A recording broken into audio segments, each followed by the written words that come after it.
Hey, this is Macky. We're back with another episode of the Hidden Threads podcast. And there's Juice with his hat on. Like my hat? Grunt style or something. What is it? It's a Boston Scally called The Grunt. The Grunt. All right. Yes. I've seen the T-shirts. That's a brand, right?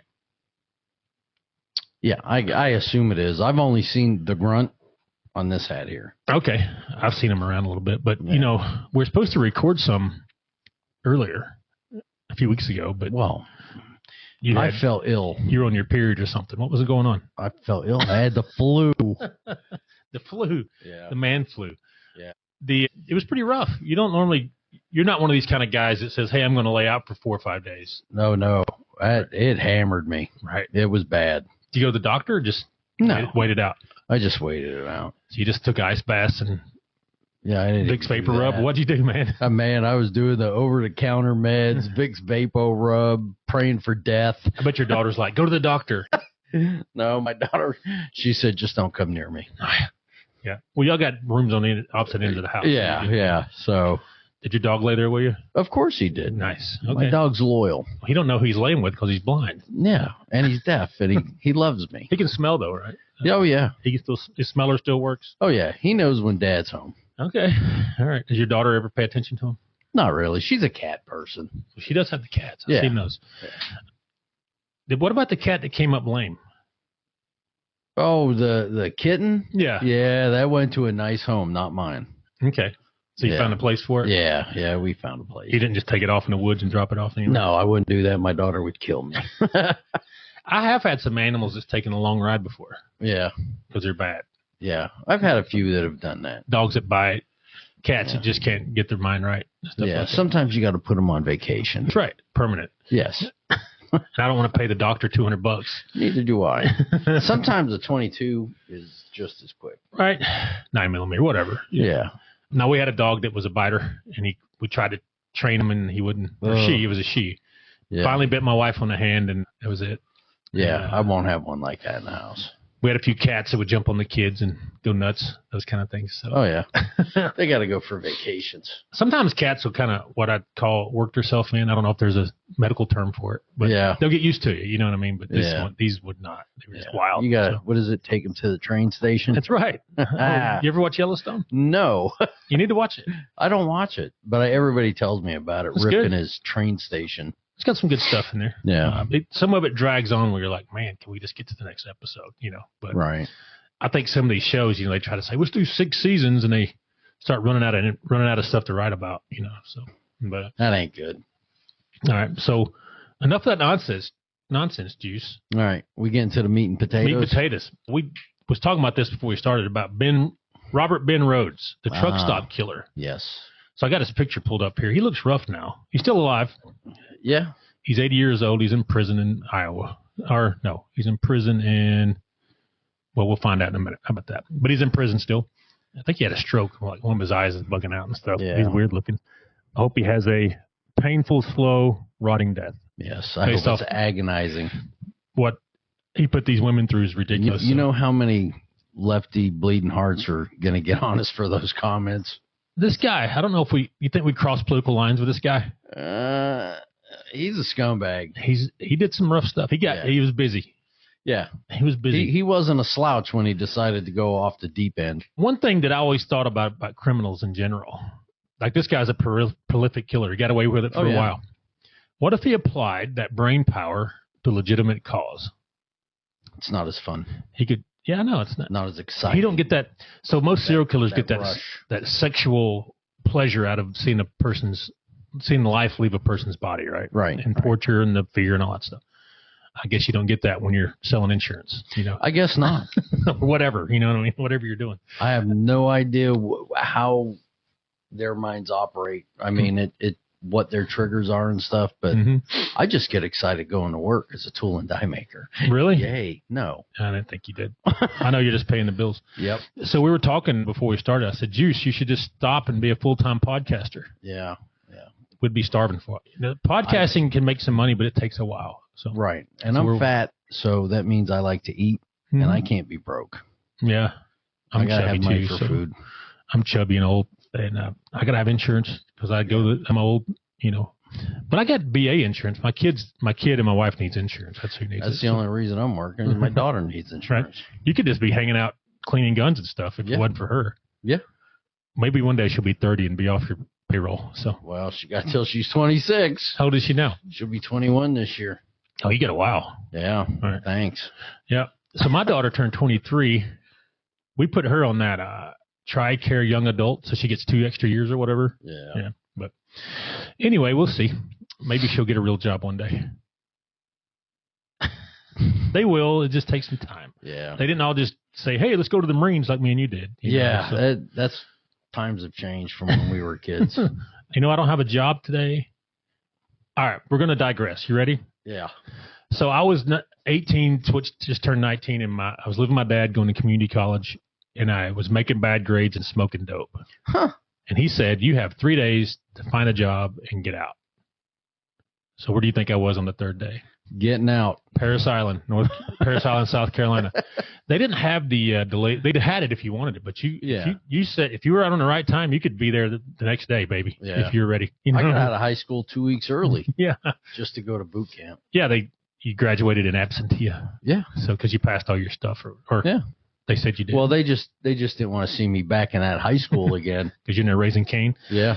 But yeah, man, I went down to I've been thinking about it, but I just went down to the recruiter and said, "When can I go?" And he said, "Take a PT test." And I took it, did okay. And he said, "Okay, 3 days, man, you're good." PT test? Yeah. Man, we didn't even I knew I was going to be in the Marine Corps when I was in like kindergarten. Oh, I didn't do that. So I did. I knew I was going. Mm-hmm.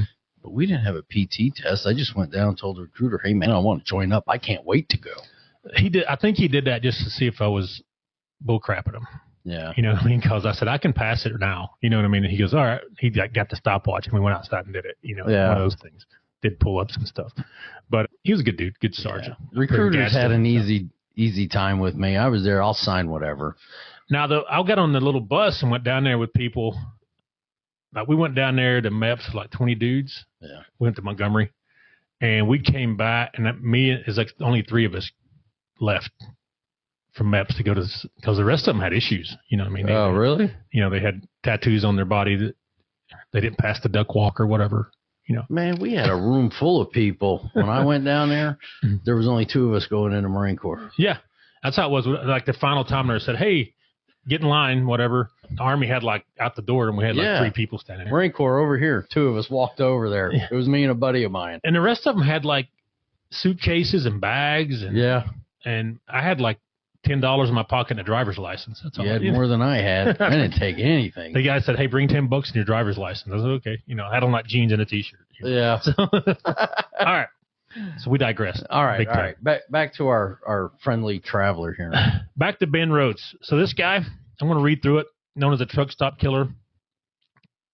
This guy I remember him in the news back in the day. Okay. Let's read about him. All right. Also known as the truck stop killer, an American serial killer and rapist. He is confirmed to have tortured and killed at least 2 couples in Illinois and Texas in 1989 and 90, and is additionally suspected of torturing, raping, and killing more than 50 women between 1975 and 1990, based on data about his truck routes and when women went missing during those years, and who met the profile of his preferred victims. At the time he was caught, Rhoades claimed to have engaged in these activities for 15 years. That's a lot of bodies, man. He was busy. Yeah. Let's read about his background. All right. Rhoades was raised by his mother in his formative years, as his father was a soldier in the United States Army and was stationed in West Germany. Rhoades was attending elementary school when his father returned from duty overseas. After his father was discharged from the military, he found work as a firefighter. Now, Rhoades was active in his school's extracurricular activities and involved himself with various sports and other programs, including football, wrestling, choir, and French club. Good boy. So he's not stupid. Good boy, right? Yeah. Rhoades' criminal involvement during high school years consisted of arrest in 1961 at age 16 for tampering with a vehicle and an arrest for public fighting in 1962 at age 17. Nothing major there. Nope. Typical teenager stuff, right? Now, we always talk about triggers that cause these serial killers to lose it, all right, and start going raping, killing, whatever their thing they like doing is. This guy definitely has one here coming up, and we'll talk about another one where we're like, I don't know if he has one or not later. But this guy, he graduated from Thomas Jefferson High School in Council Bluffs, Iowa in 1964, and he joined the Marines. Semper Fi, do or die. Gung ho. Anyway, during the same year, his father was arrested for molesting a 12-year-old girl and subsequently committed suicide while awaiting trial. I think that had a major impact on this dude. I think maybe Daddy molested him a little bit. Probably. It just hadn't reported, and he hasn't told anybody. Yeah. Rhoades was dishonorably discharged from the military for his involvement in a robbery. So he was in. This thing happened with his dad, and he just didn't care anymore. Yeah. Kind of thing, right? And got in trouble and got kicked out. You can't commit felonies in the Marines or any branch of the military. Well, you can. You just can't get caught. Right. Your gun smuggling, you never got caught for that. No. Never got. All right. Rhoades was dishonorably discharged from the military for his involvement in that robbery. After his dishonorable discharge from the Marines, he attended college but dropped out. All right, we talked about some other things. A lot of these serial killers, they start out as losers. They're part of some club or group, and they don't fit in, and they get kicked out or removed or whatever. Right. They just fail at college. This guy had a couple of things. He was in the Marines, which is a brotherhood, and he failed at that. Started college, failed at that. Now, this is all right after his dad committed suicide. Right. So there's some issues there, right? He later attempted to join a law enforcement agency, but was rejected for his dishonorable discharge from the Marines. So he tried again and got removed. Imagine that. Not able to do it, right? Dishonorable discharge, some people they're like, what is, it's basically a felony. You committed a felony and got kicked out. Yeah. Right? Usually you do some prison time too. Yeah. I mean, anything, your big chicken dinner or dishonorable, you're probably going to see some brig time. So bad conduct discharge can be a series of misdemeanors too. Oh yeah. Like they gave you chance after chance. You're just a goober. Yeah. And they say, you're out of here, dude. A big chicken dinner. Now the dishonorable though, that's a big deal. That's huge. Rape, robbery, the big felony, the class A felony type things, you know. Murder, you see that, but murder, you're not going to be walking around, you'll be in prison. But I've seen guys get dishonorable discharges for strangulation, getting in a fight in a bar and killing a guy. We had that happen down in Camp Lejeune when I was there. I see one get it for back in the 80s for like $30,000 in bad checks. That's a bunch of money. Oh, yeah, especially back then. That's a felony. Bad check kiting is a felony based on the amount, right? Or something like that. I forgot what. I have to look up the statute. It changes by state, and the military has their own statute too. Right. So, yeah, and sometimes if you get convicted of a felony out on the street, say the military says we're going to let the community handle this, and you go to either the county, the state, or whatever, they'll wait for you to get convicted there and then just dishonorably discharge you based on that. Yeah. Sometimes they'll do double though if they don't think they got you good enough. Yeah. Because it's not double jeopardy because it's two different entities. Yeah. Yep. So a lot of people say it's double jeopardy. No, it isn't. It's a different entity. One's federal, one state, whatever. So yeah. Uniform Code of Military Justice is a federal statute. So I've been in the capacity of a military police officer before where we were federalized, depending on what we were doing. Right. They can do that. Military police is weird. They'll shift you around to where they need you kind of thing. Yeah. So it's weird. Yes, I went military police later in my career. Sorry. Snitch. Sorry. So here we go again. He had some other failures here. Rhoades married 3 times, having a son with his first wife. All right. More failure. He just had a string of bad luck here. Oh, yeah. Not bad luck. I don't know if it's bad luck. But... He caused a lot of it, right? Yeah. Subsequently, he found work in stores, supermarkets, warehouses, and restaurants, basically retail. Eventually, he became a long-haul trucker. There we go. All right. He got long-haul truckers an honorable profession. Nothing wrong with it. This guy just used it to satisfy his evil needs. So during the 1980s, Rhoades developed interests, including involving himself in the BDSM scene. Bondage. What does it stand for? Bondage. Sadomasochism. Sadomasochism, yeah. That weird stuff. Yeah. Anyway, it was during this time that he allegedly verbally, physically, and sexually abused his third wife, Deborah Rhoades. Okay, so he's going down this path, right? Right. And here we go. Here's some of his crimes. We'll start on that and then talk about them. On October 26, 1990, deer hunters discovered skeletal remains in Millard County, Utah. At the time, the victim could not be identified, and she was known under the name Jane Doe 1 for the next 13 years.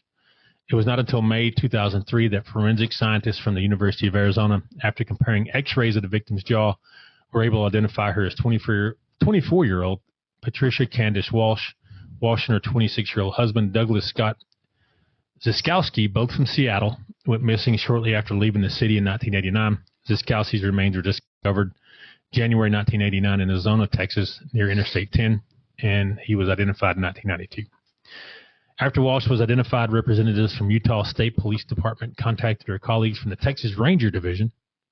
They had them cowboy hats on, I wonder. Oh, yeah. Probably have to, right? And the belt buckle. Oh, yeah. They're like they're like what we would call or State Bureau of Investigation. Yeah. That's what they just call them, Texas Rangers, right? Yeah. They have a long history of stuff. But the investigation did not identify their killer. After his arrest, Rhoades confessed to their murders. He claimed the couple were hitchhiking when Rhoades picked them up in his truck while on a long-haul journey. He immediately killed Ziskowski and dumped his body in Sutton County, Texas, where it was later found. He kept Walsh for over a week. During this time, he tortured and raped her numerous times before killing her and dumping her in Millard County, Utah. So this guy was, you see his MO here. He would pick up these people hitchhiking and immediately kill the man. He didn't want to deal with them. He was more interested in the women, right? Right. Torturing them, tying them up. But what happened prior to this? This wasn't his first rodeo. We're going down the list here. You know what I mean? He started long before those two somewhere. Right. Whether they have it noted or not. Right. They're finding all these bodies. It's like they found all these bodies at once, and then they tied them back to him for the previous 15 years. So, okay. That's a good point. I don't think they know exactly when these people, they don't know, they find out when they went missing, but probably a week or so after that. Let's see here. He went missing. Where did it say they went missing? It didn't give a date when they went missing, did it? No. No, it does too. It does? Yep. From their Ziskowski and the woman Walsh went missing shortly after leaving the city in 1989. So yeah, but they don't know. They're guesstimating. Yeah. They don't know for sure. I don't think he gave them details on all this. There's 50 bodies here, so at least 50 that 50 he's admitting to. Yeah, and anyway, so he would do these long haul deals, dump one body in one state, go do his deed in another state, and dump the body in a whole other state. So this guy, he used that long haul trucking to his advantage to commit these murders, right? Right. Yeah. So this is another one. So less than a month after Walsh's death, he abducted 18-year-old victim Shanna Holtz, who escaped and informed the police. Uh-oh. She got out. When Rhoades was detained, the victim declined to press charges. She's probably scared. Yeah. Feeling that she would not be believed despite extensive evidence. In her statement to police, she said, "I don't see any good in filing charges. It's just going to be my word against his. If there was any evidence, I would file charges and sue him." It was later asserted that she was fearful of Rhoades after enduring 2 weeks in his truck. Rhoades had converted the sleeper cab of his truck into his own personal torture chamber, where he kept women, sometimes for weeks, torturing and raping them. So this woman was horrified. Right. I kind of don't blame her. Yeah. But it's understandable. I wonder what she's doing now. Mm-hmm. I don't know. I'm sure she was a hitchhiker as well. We used to hitchhike all the time back in the day. Yeah, I did. Especially in Jacksonville when I was in the Marines and I was a young guy. Oh, yeah. I didn't have a car for years, so we'd get out and walk, and some dude would pick us up, get in the back of the truck. I hitchhiked through high school. I hitchhiked. We'd hitchhike around here, Well, luckily, I'm not good enough for anybody. They didn't find you sexually attractive. I got that radio face. Well, you're just lucky that Eileen Warnoss didn't get you. Yeah, I know. Thank you. She probably would have been attracted to you. She probably wouldn't have been either. Really? But it's okay. All right. But yeah, this guy definitely went off the deep end and started making himself feel good about himself. Does that make sense? But he didn't start by killing those two people. So I wonder, I'm going to have to look into it and see what happened. Because they normally start out torturing animals. Mm-hmm. Sure. And then killing the animals. So I wonder what started him, what he was doing to get up to that point. Because you just don't pick somebody up, especially two people, pick them up and say, "Oh, I'm going to kill him." They normally practice, and he seemed like he was pretty prolific at the gate here. It took him a while to catch him. Now here's the famous one, Regina Kay Walters. Mm-hmm. This is I don't have it on the screen, but it's a famous picture of her in a barn. He made her wear a dress. He cut all of her hair off, and he's taking pictures of her, and she's got her hands out like, "No, don't do it," or whatever. It's a famous picture. We'll put it on the site whenever we publish these. Right. She was found nude and badly decomposed on September 29, 1990, in the loft of an abandoned barn near Greenville, Illinois. This guy is getting around. Oh, yeah. Farmer made the discovery. She had been missing since February 3rd, 1990, all right, when she ran away from her home in Pasadena, Texas, with her boyfriend, 18-year-old Ricky Lee Jones. An autopsy revealed that she had been strangled to death sometime in early March. A photograph of Walters being tortured was found in the home of Rhoades on May 26, 1990. The partial skeleton of Jones was found near Harleton, Texas. He had been shot in the head. So she's found in Illinois. She ran away from Texas. So he got them in Texas, killed the dude immediately and threw him out. Right. And then took her to Illinois and tortured her for quite a while. All right. And that's what the famous photo of her in the dress in the barn loft. But this is the one he got convicted of this one. He didn't get convicted of all these, just a few, because this is the ones where they had evidence. They had pictures of her and his belongings. So that's a clue, right? That's what the FBI calls it. Yeah. That would definitely tie you to something. All right. Here's the state trooper. In the early morning of April 1, 1990, I'm going to stop there. So I think this guy probably did this for a while, and he got overzealous and did a bunch at once, and they got him busted. You know, I've been getting away with one a year. Let's do 3 in a month, or whatever. You know, he got all happy. Yeah, he said these cops are stupid. Yeah, people are stupid. Cops, they get a lot of help from the public. They do. Solving stuff. You know what I mean? So unless you're ICE in Minnesota, right? That's a whole other topic, Juice. But we'll talk about it later. In the early morning of April 1. 1990, Trooper Mike Miller of the Arizona Highway Patrol found a truck with its hazard lights on at the side of Interstate 10 near Casa Grande, Arizona. Up in there. That's a big, flat, long, straight freeway, baby. I mean, it goes on forever. Anyway, it goes into California there. When he investigated inside the cab, he discovered a nude woman, handcuffed and screaming. Another clue. Where's the dude, though? There was also a male present who identified himself as the driver of the truck. After failing to talk his way out of the situation, Rhoades turned over a gun that had been on his person. He was arrested and charged with aggravated assault, sexual assault, and unlawful imprisonment. Got it. He was left handcuffed in Miller's patrol car, but he nearly escaped. Ooh, this guy's slick. After further investigation, the arresting detective, Rick Barnhart, was able to make a connection to the Houston case and noticed a pattern stretching over the course of at least 5 months. In executing a search warrant for Rhoades' home, police found photos of a new teenager who was later identified as Walters, who we previously talked about, whose body had been found September 1990. Also present were photos of Walsh, whose body was discovered in October. Man. Yeah, you got to have those souvenirs when you do stuff like that. They typically find them with these serial killers, souvenirs of some kind. Even small crimes, you see people want to leave have mementos. There's been bank robbers been caught. Yeah, after they got to have that memento because they had a picture or something, newspaper clipping, something. Right. Okay. Now, he was convicted in 1994 of first-degree murder of Walters and sentenced to life imprisonment without parole in Illinois, of course. Illinois, we don't want to kill bad people. He was extradited to Utah. Now, Utah will get busy. Oh, yeah. He is extradited to Utah in 2005 to be tried for the deaths of Candace Walsh and Douglas Zyskowski. However, in accordance with the victims' families' request, the charge were dropped in 2006 so that they would not have to be required to testify more than once for both. So they had to go testify in Illinois, and then they would have to go back and do it again in Utah, and they're like, I'm not doing it. So, and he was returned to prison. Yeah, that's a lot. Your 14-year-old kid gets treated like that. I mean, and you got to relive it every time you see go pictures in on the screen, all those things. He was later extradited to Texas. They have an express lane. Texas just kills you like if they think you did it. Yeah. That's a good thing. Really? What if they think you did it in Texas? Trust me. If they're zapping you in Texas, you deserve it. So he got for the murder of Walters and Jones, because that's where they were abducted, right? Right. Where Rhoades, in exchange for avoiding the death sentence, pleaded guilty to their deaths and received a second life sentence. So Illinois, if they get some kind of weird liberal exoneration there or whatever, they just ship him down to Texas. Yeah. He's going down to Tejas. Huntsville, Texas. We got Huntsville, Alabama. Yeah. A little different than Huntsville, Texas, which majority of Huntsville, Texas is a prison. So well, yeah. That's where they have There's nothing wrong with that. That's where the death chamber is and all that stuff. Yeah. He's in the maximum security Menard Correctional Center in Chester, Illinois, where he receives 1 hour of exercise per day. Nice. All right. They didn't say much about his health, but looking at his face, he looks like he's had a stroke. He's 80 years old. He's an old man. I'm sure he just hangs around Yeah, sucking up tax dollars. That's right. When they should just go ahead and out in his lights. Yeah, they're not saying much about his prison life.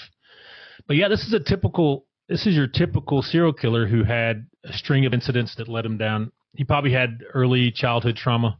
Right. And was dealing with it. And then this thing with his dad's suicide and probably some embarrassment there. It triggered him. He said, "Hey, I'm going to go do the same thing my dad did and get excitement out of it." Yeah, I'm thinking maybe something was going on with him as a child too. Yeah, probably. Usually there is something. You brought up the BTK guy. Oh, all right? yeah. Let me pull him up here. I had him on my other computer, but it's working right now. This guy seems completely normal until you get to the part where he starts tying people up and killing them. Yes. Breaking in their house. Scoutmaster, speaking at a Lutheran church, all that stuff. Married, children. Yep. One of his kids wrote a book recently. It says, "My Dad BTK." I might need to read it. So, yeah. Because I'm sure they're like, "Dad?" You know what I mean? Because he seemed normal. Like he didn't beat his wife up and stuff. Or no. None of those things. He doesn't appear to have a triggering event like dad committed suicide. Right. Or kid died, or I was raped when I was a teenager. He doesn't appear to have any of those things. Right. He called it, what do you call it? X Factor, something. Factor X. Factor X, yeah. He said he just had a addiction to pornography that led down this path to seeing and BDSM that wanted him to see it live in action. And he did. He killed a bunch. Yeah. Yeah. How many did he get? I don't know. I don't remember. But he admitted, he said, "Hey, I've got problems." Yeah, and he did it very nonchalantly. Well, he installed security systems, so most of the homes he broke into were homes with the security systems that he sold. Or knew the system and knew how to override the passwords and all those things. So I used to sell alarms for a little while. Really? And for about a year. When in between is when Obama laid a bunch of his contractors off and I had to have a job. So I sold alarms. Obama liked to lay off government employees. But what was funny, the contract didn't stop. He just wanted to do it. It took 100 people to do it. He wanted to do it with one. And then they very quickly brought us back. So, anyways, I sold them, and so when you learn to sell them, you learn how to, I learned how to install them, but I wasn't an installer. I wasn't a technician. Right. But I could go in. I was selling for ADS, which was bought by somebody recently, Vivint or something like that. I could go into if you had one, I could go in and go hit my little technician thing and completely turn that thing off. You know what I mean? Nice. So I could do it by Bluetooth on some of them, a variety of things. So, but I signed a thing that said I would never do that. Good thing you didn't snap. Good thing I'm not a serial killer, right? But I knew a lot about the two. We sold two different brands, and you learn a lot about them, right? Because you're out dealing with them every day. And this guy was a technician, so he really knew about them, and would go in, or however he would disable them, and go in. Back then they were all wired, so they had to be wired to something outside, right? Now they're Wi-Fi. And stuff. Wired. But he knew how to disable them things, and go in. He would do the thing. He'd kill the man, and then torture the woman. Do all those things. But he's famous for doing the judge made him stand up and detail. Yeah. I think it went on for like 2 days. Detail every murder. And if there was some kind of appeal, they just played the tape. Right. Right. So he was evil. Now, why do you think these evil people exist? I don't know. I can't. So I had a son that passed away. Sure. But I didn't become a serial killer. You believe in spirituality and all those things, demons, angels, and that kind of stuff, right? Sure. You think it's demonic? They get involved in stuff that is demonic override kind of thing? Honestly, I don't know. I think they have a severe deficit of a chemical or a acting chemical in their head that they just can't control. Now possessions, demons, and all. Yeah, I'm sure that does happen. But with some of these people, I think there's something chemically wrong with them to where they just can't control it. Right. I mean, I've had the urge in my mind to say, man, I want to kill that person. right? Oh, yeah. But then you don't. You have something that holds you back, whatever, the chemical that holds you back, right? These people don't have that. They can't stop. No, they can't shut it off. They need to be put down. So I agree. Most of them will tell you, I can't stop. If you let me out, I'm going to do it again. Yeah. And at that point, I volunteer to go ahead and give them that fatal dose of lead. I'll do it for free. I got a box full of 9mm. Yeah, I can do it for free. I was thinking, these 9mm rounds, we always digress. I know. They're about 65 cents a piece now. Yeah. I bought some of these when they were a dime a piece. So I'm sitting on a gold mine. You are. It's more expensive than silver. Yeah, and more useful at this point. You can actually use it. Do you know how much money we could save the federal government and the state governments by getting rid of these serial killers instead of giving them life in prison? I get some of it. These shrinks want to talk to them and learn, but they typically lie to them. Of course they do, because I'm smarter than you. They know how to hide their emotions and beat lie detector tests and all these. They're very good manipulators, right? So I'm not sure if it's very useful. I don't think so either. Right. Except for Hannibal Lecter. Oh, yeah. Fortunately, he wasn't real. Chianti and fava beans. He wasn't real. We watched that with my daughter the other day. First time she said, that's awesome. That's a great movie. I'm like, yeah, we had good movies back in the day. Yeah. We also watched The Fugitive. She loved it. That's another good film. Yeah. That was a good show back in the day, too. Mm-hmm. Back when I was a kid, my grandpa used to watch it. So I'd be there, playing with Tonka trucks, and he'd be watching Fugitive. Yeah. But anyways, I spent a lot of time with my grandpa when I was a kid. That's good, right? Yeah. All right. We went all over the place. But yeah, talking about the truck stop killer and his digression down the path of being a serial killer and rapist. And we think he got away with a lot over 15 years. Oh, he did. And he got cocky and said, let's do 4 or 5 here in 6 months, and got popped. He got a little overzealous. Mm-hmm. And he's in Illinois in the jail. If you want to go talk to him. I wonder if they take visitors. Probably. You just got to probably write and get put on a visitor list. Yeah. Hey, we're private investigators. We want to ask him some questions. Yeah. That'd be neat. I'd talk to him. I would too. I'd go in and understanding he's probably going to lie. You think? To make him look good. Hey, is this going to be in your podcast? Yes. Well, let me make this exaggerated as much as possible. But in the back of my mind, I'm like, you're a piece of crap. You deserve to be dead. Oh, yeah. But anyway. All right. Yeah, some of them need to be put down, man. That's just my opinion. So. And I volunteer to do it. Well, 65 cents now. What do you use, 45? Yeah, I've got 45s, 40s. I got a 458 SOCOM. Pick something. I got all 9mm, man. I wanted to stick to one bullet. I got all kind. I got 9mm too. Everybody's like, "What do you got so many 9mm?" I'm not, because I don't want to buy a bunch of 45 and 40 and this and that, So I still got, some of Dad's guns, 22s and the old 357 revolver. I don't care. Pick one. I'll drive to you to make this happen. And my military career and my State Department career, we use 9mm, so I'm kind of used to it. But it's a good bullet. Everybody talks about, well, this has more knockdown power. You know what has knockdown power? Proper placement. Exactly. I don't care if you use a 22 or a 9 or whatever you're using. If you can hit what you're shooting at, it's going to be effective. So, all right, Juice, let's get out of here. I got a reflection hit me in the face. I got to adjust the blinds, and then we'll get out of here. I'll talk to you soon.